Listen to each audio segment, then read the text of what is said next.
Well, and thank you for listening to WRYAT, New Orleans' fifth-ranked public radio station. As always, we're broadcasting live from a prefabricated Home Depot shed located off of South Carrollton by the Popeyes.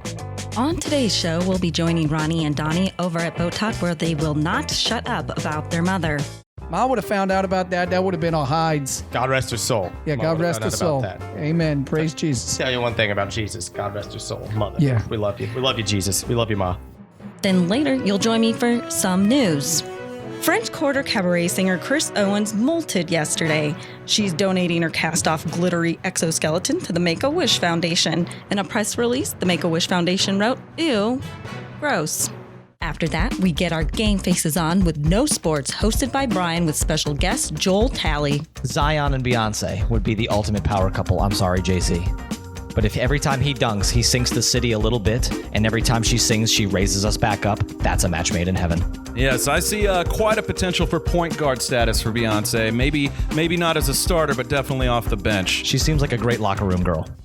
Then we have always funky Loupe Gooru with the Friday music schedule and special in-studio guest Thomas Jones. Thomas will be dropping in to play his original song for us, Mr. Manager, live in the studio. Hey everybody, how y'all doing? All right, we got a special little guest in our studio today. His name is Mr. Thomas Jones. How you doing, Mr. Jones? I'm doing very well. How are you today? Oh, I'm okay. I just came back from Europe. What were you doing in Europe? I was in New Amsterdam. Oh, checking out the red light district. Sure, or some all kinds of colors. Redhead, yellowheads, blackheads. They on my back. You can laugh at that. It's gross. Yeah. Then closing the show is an interesting take on modern history in a segment we're calling The War on Northern Aggression, read by Jelly Roll Morton and Anderson Breeze Delberto Jr. This is WRYAT, New Orleans' fifth-ranked public radio station, broadcasting live from a prefabricated Home Depot shed located off of South Carrollton by the Popeyes.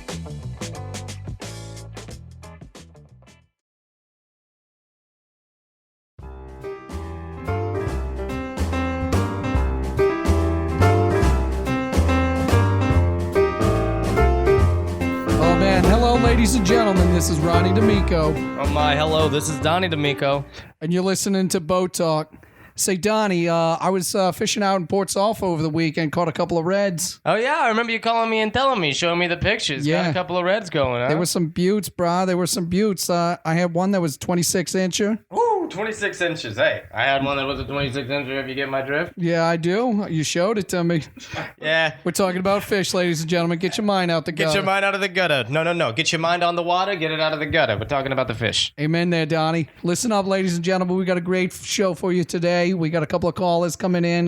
Like we always say, call us in with your boat problems because there's no boat problem we can't help out with. Yeah, that's why this is Boat Talk. We're going to talk you through your boat problems because if there's one thing we like talking about, it's boats, and that's Boat Talk. That's right. Yeah. Let's go to that first caller there, Donnie. Hey, Ronnie and Donnie, hard to get through to you guys. So I got an 89 Evinrude with about 630 hours on her. Anyway, she just died on me, and I was wondering if you guys think I should fix her up one more time or go out and buy a brand new model. All right, thanks for calling into Boat Talk. This is Ronnie D'Amico. This is Donnie D'Amico. Thank you for calling into Boat Talk, Richard. Yeah, so Rich there, pal, you're calling us up about your boat. You don't know if you should bring it back to life or whatnot. Listen there, pal, like I think about just things ending all the time, pal. Like when I was a kid, I used to kill like bugs and spiders. Yeah, he used to kill bugs and spiders. We had to wean him off the whole cat killing craze he was on there. Yeah. Oh, there was a rough path there. Yeah. Rough times. Like Ronald used to, he'd like be the animal that used to bring home, the dead bird or something. Or he'd be the animal that was my brother and brought home a dead bird or something. Yeah, but Donnie was really good. He would keep that dead bird under his bed. Oh, sure. I liked the smell of it. I liked the smell of the thing, and I didn't want you to get in trouble. Yeah, thank God for that. If Ma would have found out about that, that would have been our hides. God rest her soul. Yeah, God rest her soul. Amen. Praise Jesus. Tell you one thing about Jesus. God rest her soul. Mother. Yeah. We love you. We love you, Jesus. We love you, Ma. But listen, when we're talking about like bringing dead things back to life there, pal, it's just a matter of like, look, sometimes you want to bring something dead back to the life, but it's just not possible, okay? We're not necromancers. Depends on what you got at the library, though, because if you are going to go and try to find something like, say, the Necronomicon, that requires an extensive amount of research. Yeah, you got to do all that nerd searching. You got to, like, really look into Latin words and whatnot. I'm not going to say it's impossible, but I am going to say it's not advisable. Not advisable. Again, terrible experiences we've had. Just terrible. We miss our mom every day. We miss our mom every day. We tried to bring her back there. Yeah, see, me and my brother, we tried to bring our dead mom back. God rest her soul. We tried to use alchemy. Like, we got all the ingredients together. We drew the circle. Found the witch doctor online. Well, at least he said he was a witch doctor. But oh boy, let me tell you something, pal. Turns out he only knew a witch doctor. Only knew one. So the ritual we did just ended up backfiring there. Like, didn't bring Ma back. Didn't bring her back at all. No, we kind of brought her back in this half-formed baby. Yeah, it was just like blood everywhere. Oh, what a mess. What a mess. Blood everywhere. All of her internal organs became her external organs. Yeah, every time she tried to cough, it was just like a like mawing yelp. Yeah. Terrible. Terrible. You ever listen to a dog with like a sinus infection? That's what it sounded like. It was just like. So we had to put Ma Mutant Baby down pretty quick. Oh, real quick.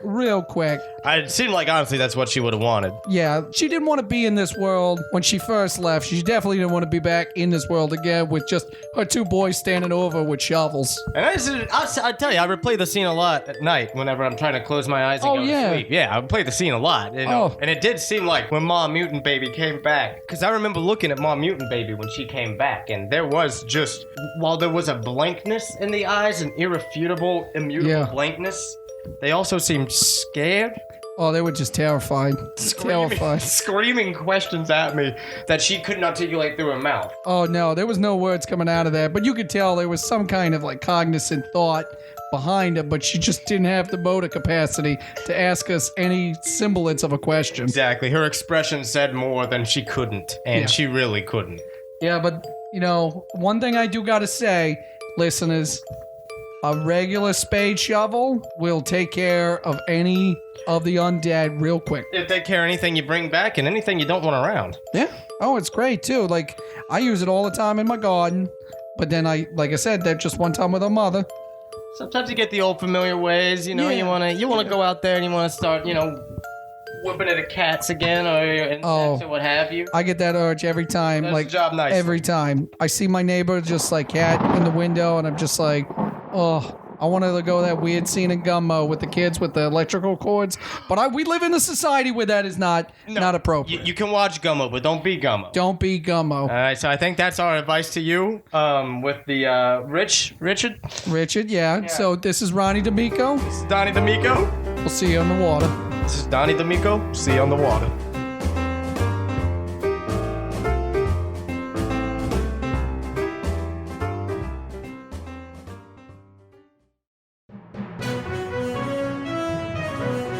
And now for the news from WRYAT.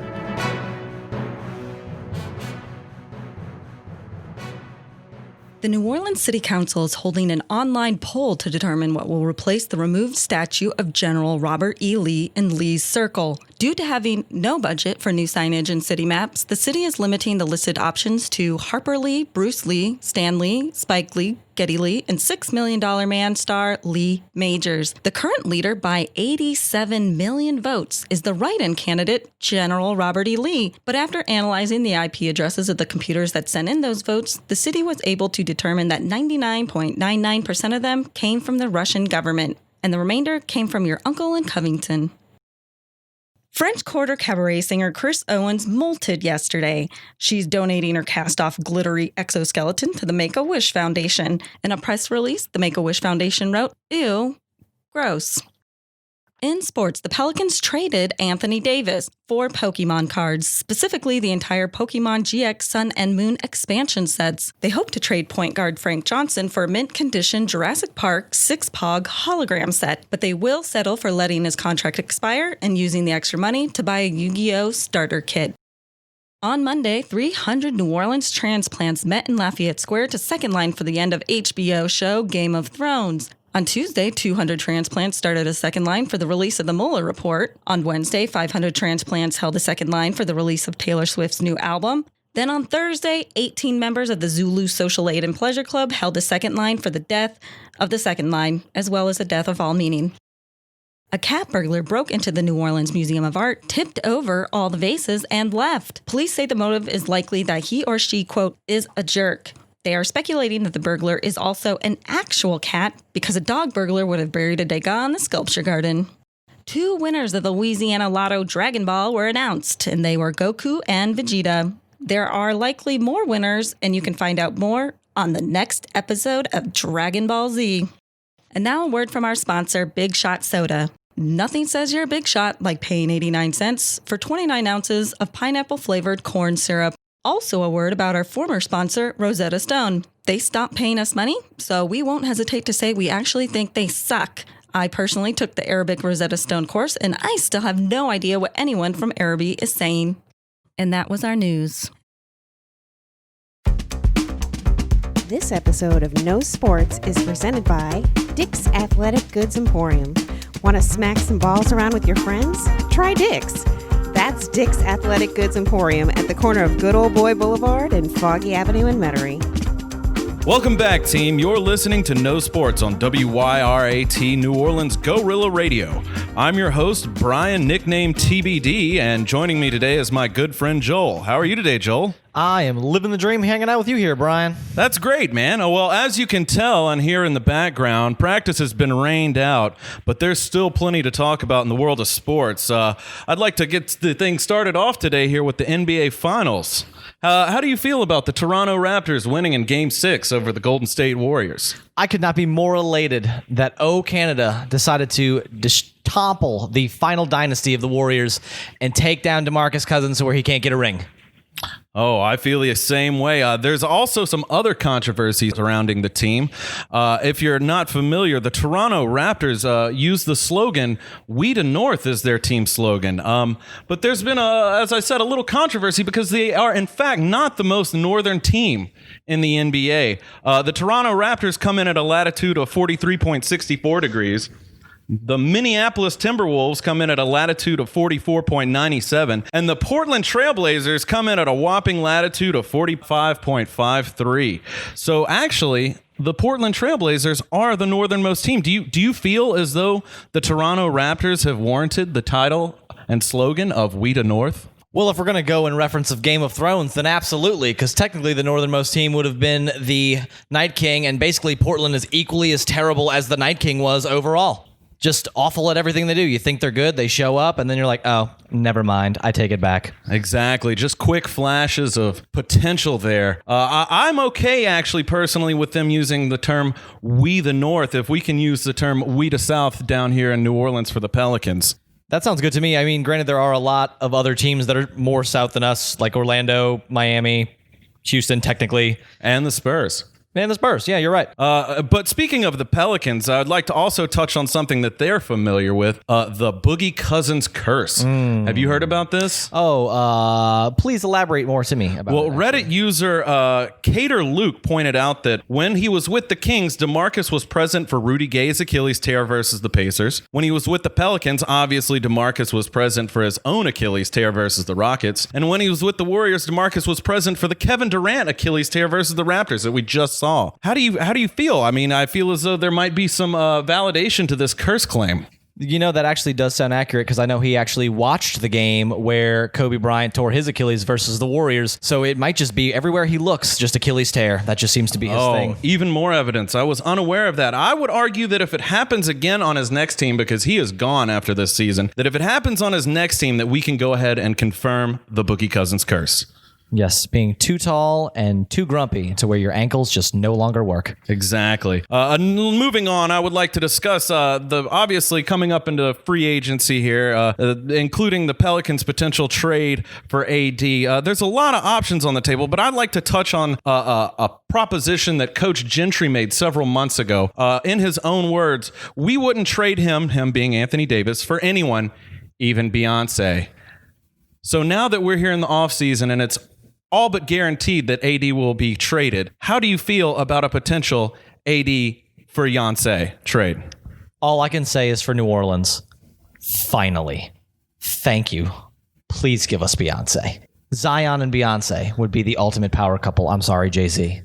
But if every time he dunks, he sinks the city a little bit, and every time she sings, she raises us back up, that's a match made in heaven. Yes, I see quite a potential for point guard status for Beyonce. Maybe not as a starter, but definitely off the bench. She seems like a great locker room girl. Exactly. I wanted to touch on hockey here, but it appears that we've run out of time. We have to get on to New Orleans sports headlines. No Sports Headlines is brought to you by The Sound Pound, New Orleans' premier music venue.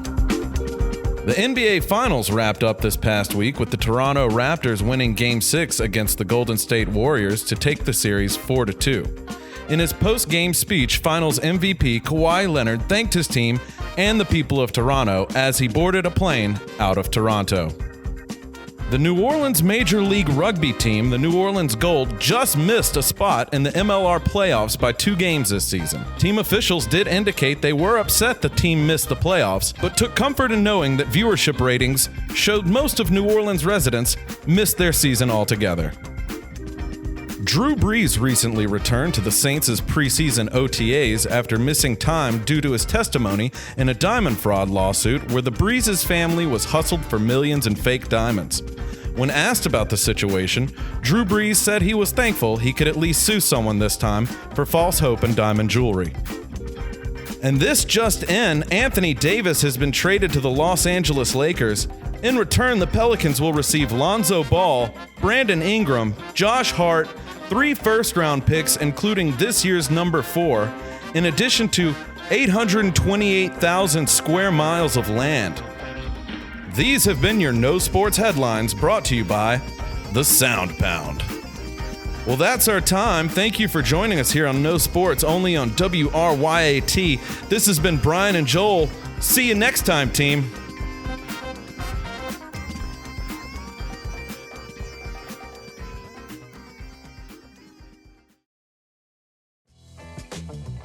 Hey everybody, how you doing?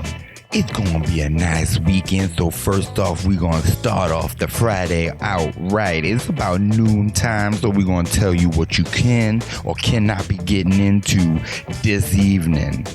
But before the evening, we have an afternoon, and that's 3 o'clock. You can see the Walla Walla and the Bing Bangs. Plus, they'll be followed by an 8th grader recorder recital. Ooh, isn't that nice? At the NOLA Private Library. 5 o'clock, we're going to be having 2 gravies, followed by the Unlucky Dogs Have Their Day. That's at No Shirt Terry's Shimmy Shrimp Shack. That's down in the parish. You can make it if the bridge isn't up. 7 o'clock. Where we gonna go? I don't know, but you could probably go see Oogles in the Can I Get a Quartet? That's a clever name, let me tell you. The Timeshare Regrets, ooh, followed by another knee-slapping good name. And the Me Last and the You Can Have It. That's down at Sandy Toes Bar in the Quarter. 8:30. That's just an hour and a half after a good rockin' show. You can probably see the Baker Dozens Grass Band. That's at Tariffs on Barone. I've never been to Tariffs. I'm just gonna say that I personally do not go to Tariffs on Barone. But if you want to go to Tariffs on Barone, you could probably see Baker Dozens Grass Band. I like to go see them at the family reunion. That's just me, because I'm related to them, and there's no way I'm going to give any kind of money to Tariffs on Barone. 9 o'clock, where we going to rock? We're going to be rocking at the G-Wees. Where you going to see at the G-Wees? We're going to see Bag of Dog Guts. Check that out. They're going to be followed up by Checkpoint Cop Stop. Checkpoint Cop Stop? I'm not sure if that's a real thing, but if so, don't drink and drive late night. This is gonna be if you just take a nap after work, forget all the other things I said to you. This is probably going to be the show of the weekend, and it's gonna start the weekend out right on the end of the Friday, starting on Saturday, because that's how 12 o'clock at night works. What we're gonna be seeing? Maybe we're gonna be seeing Hubig's Heroes. They came back. You heard me. Hubig's Heroes came back for a 12 o'clock show. They're gonna be followed up by Ugly Prince. You seen Prince? You ever seen Ugly Prince? Nope. Where that at? Sound Pound. This is the day for you to have fun. Thank you so much. Don't drink and drive.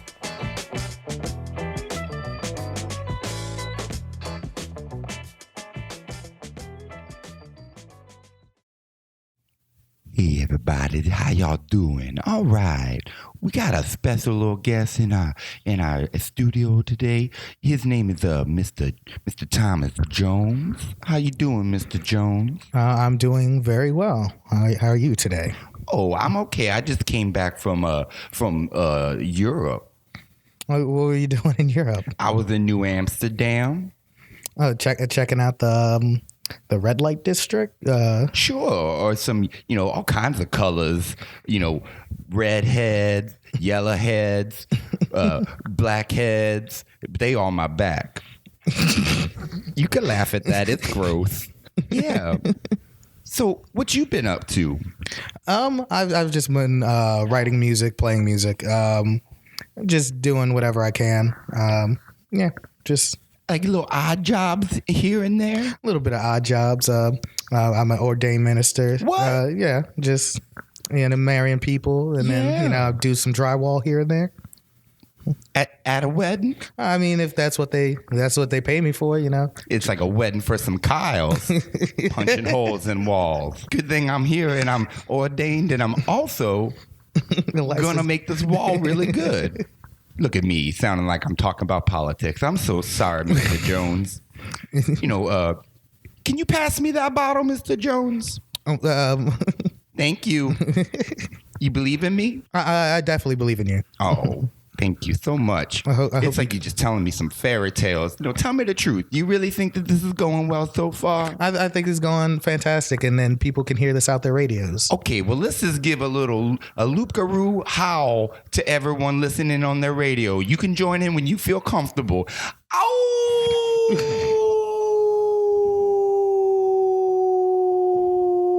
You go join it? Oh! This is a little wild. You're just making dogs going crazy now. Not all dogs. Sometimes wolves. Other canines. They all howl at the moon. Coyotes. Anyway, so you gonna be playing a song for us today? Oh yes, I'm gonna be playing one of my more favorite songs. It's I want to say it's the second song I wrote, Mr. Manager. Ooh, second is always the best.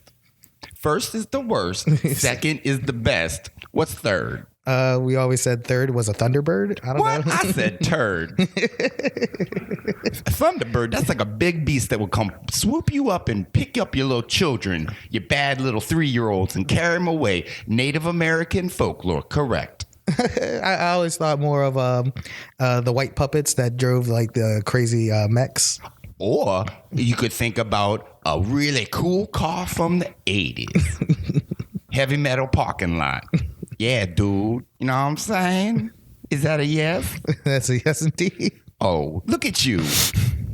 Agreeing and stuff. You look so nice. You look so much better than I do. You're well put together. Why am I still dressed like an octopus? I mean, it's because I'm going to an after party later, and I came from a party, and so that's why I'm dressed like an octopus, Mr. Jones. What was the theme to this party? It was like 8 of things. It was your favorite song, and I was just dancing around in a garden all party long. You know what I'm saying? That's a Beatles reference. I thought you would be flamenco dancing. Ooh, look at you. Who are you, Mr. Picasso? What, you gonna pull out a gray guitar and play? Come on, Mr. No, Jones. That's a real Bob Dylan move. I want to be Bob Dylan. You laughing about something that's funny or me? You got jokes? You tell jokes too? You're just so fantastical now. Look, when I look at a television, I want to see me because it's off. You know what I'm saying? I don't have money for that. I'm doing a radio show. You know about money. You got odd jobs, remember? Oh yeah, all the odd jobs. Okay. It'd be a lot better if I had all these 8 arms that you got just spindling around. I say like you're Only working 2 the for board. real. The other ones are just for show. They seem to be working overtime. They're working the board. You got your microphone in one hand. It's like I'm a Hanna-Barbera cartoon. Wacky racing. You know what I'm saying? You're just so funky. You're just a little bit more funky than me, Mr. Jones. I want to know, where is something that people can see you? Do a thing that you like to do. Well, you can find me always on Facebook at Thomas Jones, the other ukulele brother. And I'll have What happened to your brother? he's doing his thing in Chicago. Ukulelean? Oh yeah, he's he went to a art school. He's a actor, and he also plays ukulele. When we do stuff together, like Scalar Brothers style, we're the Flying Ukulele Brothers. Oh, that is... Oh. What I like about this is that I had no idea that you had a brother. I had no idea that together y'all were a duo. And it's just real fun. It's like an origin story, if you will. And then maybe I could be blessed one time to have your brother come down and do a little segment in the shack. Oh, definitely. He definitely love to come down, do a little 2-man. You ever hear his thoughts? Sometimes. What? His thoughts are mostly like, I got to get out of New Orleans. And then that's what he did? And that's exactly what he did. It's good to live your dreams. Oh, yeah. Do you ever live your dreams? Most of my dreams are illegal. What? But they're dreams, so no one can arrest you. You don't have no dream police coming to arrest you. That'd be a cheap trick if they did. I guess like my biggest dream is to take down all privatized corporations. How would you do that? Step 1. Through the power of music. Is step 2. Step 2, political violence. In step 3. Profit. Oh, I was going to say profit. Let's do it again. Okay. Step 3. Profit. Ooh, that was fun. Oh, man. It seems like we just had a moment. We did. I wish everybody could see it right now because our hands just almost touched. All 8 of them. I inked myself when you just said that. I'm inking right now. I'm inking hard. Oh, it's so cloudy in here. Get out of here with that. It's like mace for your face that you can taste. Did your mouth breathe? You shouldn't do that. I breathe in through my nose and out through my mouth. This is the part where sometimes people don't like it when it gets real quiet on air, but I like it because it gives people driving or working in the yard or crunching some numbers on a spreadsheet. It gives them time to reflect. It gives me time to reflect on the decisions I made to be here today. Absolutely. It gives them time to reflect on, am I going to be late? Am I going to be on time? Is this something that I want to be doing for the rest of my life? Am I loved? Do I love? And is our time up on this earth? I'm going to have to say it kind of is. Oh, yeah. The environment's bad. Well, before we go, right. we're gonna be hearing a song. Oh, yes, we're going to have a little bit of a break so we can get you strapped up. Oh, definitely. And then thank you so much, Mr. Jones. Thank you, Mr. Loupe Gooru. Loupe Gooru. Guru, like Rougarou. Guru. Loupe Gooru. Oh, hold on. Loupe Gooru. Loupe Gooru. Thomas Jones. Mr. Jones. Mr. Jones and me. Thank you. Thank you so much for having me.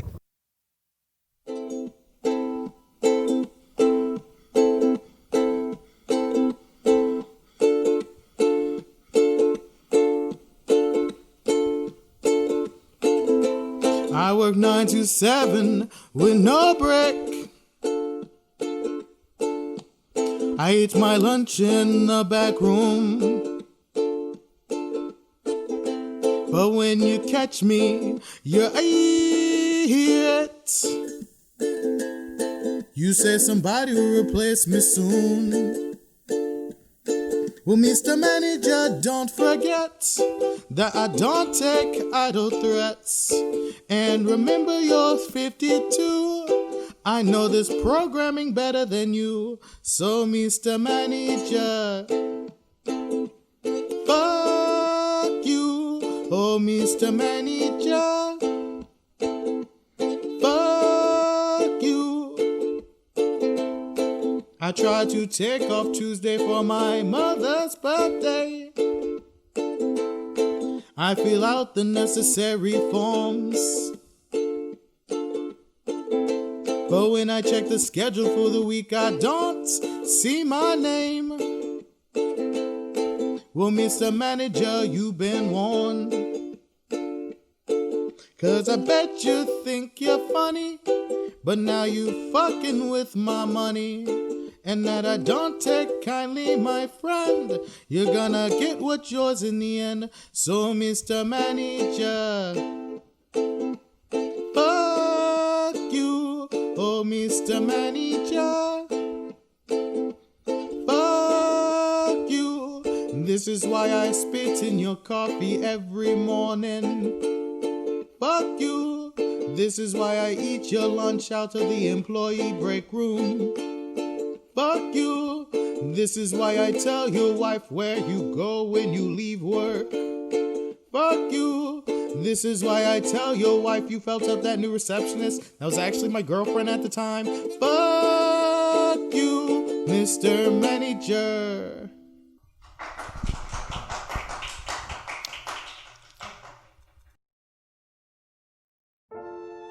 And now, we're going to run another entry in our series, Letters from the Time Capsule, where we do a reading of a historically significant letter in New Orleans history.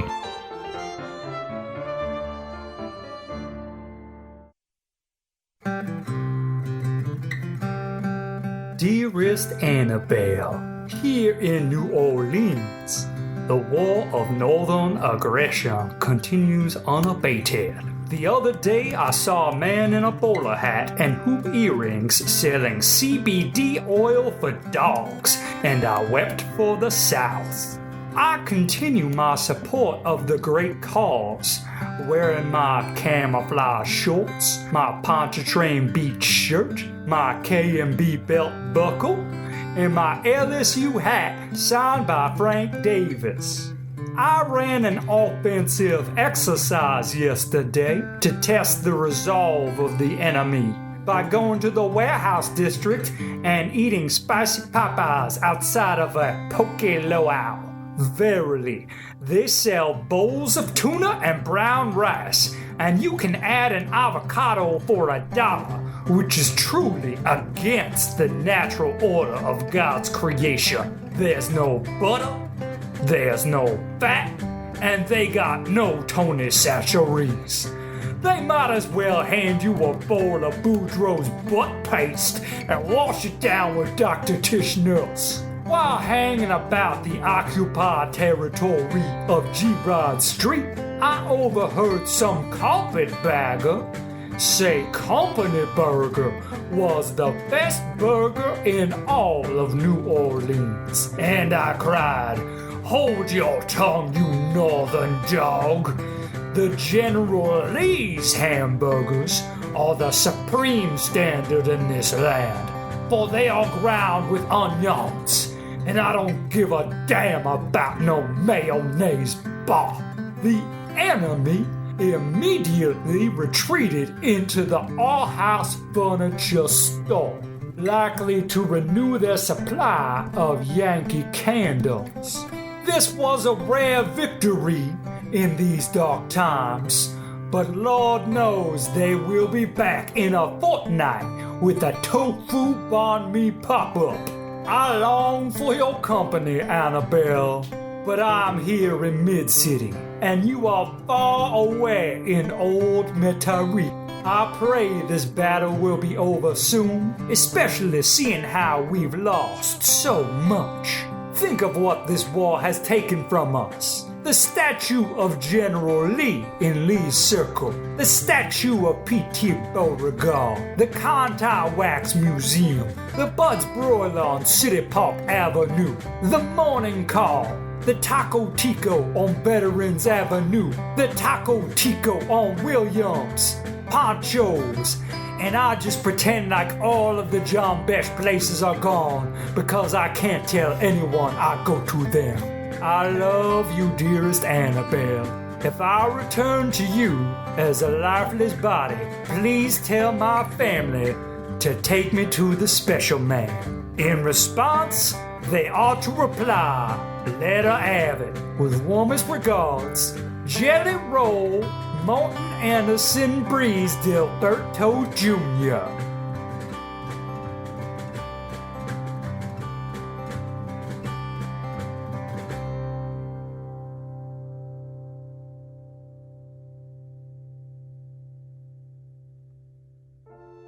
Thank you for listening to Letters from the Time Capsule. Please join us next time when we air a 1997 letter from Ann Rice to Al Copeland about how he needs to wear a t-shirt if he's going to wash his car in the Garden District.